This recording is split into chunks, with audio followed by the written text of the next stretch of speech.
Thanks for clicking the video and checking another segment here on the Elm Sports Network.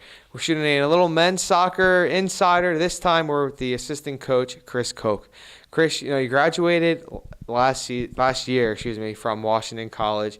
First, let's focus on how'd you get into playing soccer and how'd you get into coaching soccer? Well, Andrew, thanks for having me. It's pretty cool to be on the Elm Sports Network. But I grew up with the game. So my dad was a college soccer coach, and so I grew up, pretty much with a soccer ball in my hand from the start. And so played from a young age, always loved it. The coaching opportunity kind of came out of nowhere. Coach Dungy sort of had always talked about bringing me on, and he actually offered me the job at the end of my senior year, and it was pretty hard to say no with the way the program looked, and so I'm happy. It's been really good so far. So you played with the Washington College men's soccer program for 4 seasons. What's it mean to come back and contribute and coach this year?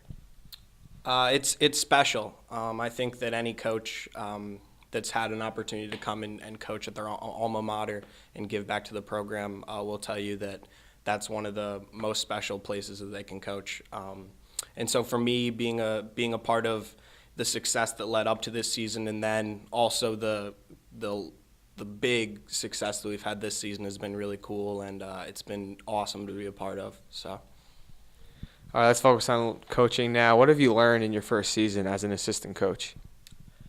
I think that I've learned all the behind-the-scenes stuff that goes into planning practices and just making sure that everything goes smoothly. So I don't think that I really thought about all the little things that have to happen behind the scenes for those practices to happen and for those games to happen. Also just Coach Dungy has such a wealth of knowledge that he's been around the game for so long, and the way that he runs practice sessions and the way that his soccer mind works, I've been able to pick up so much from him.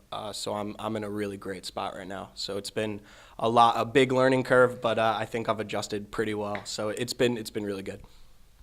Now, as for the future, let's look maybe 5-10 years from now. No, maybe looking ahead, but where do you see yourself in the future? Do you see yourself continuing on coaching? Do you want to take on a head coaching role, or how would you look into the future for yourself? If I can continue with coaching, that would be great.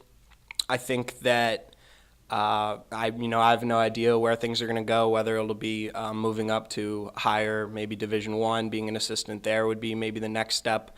And then hopefully I think I'd like to come back to D3 and be a head coach at some point would be really cool.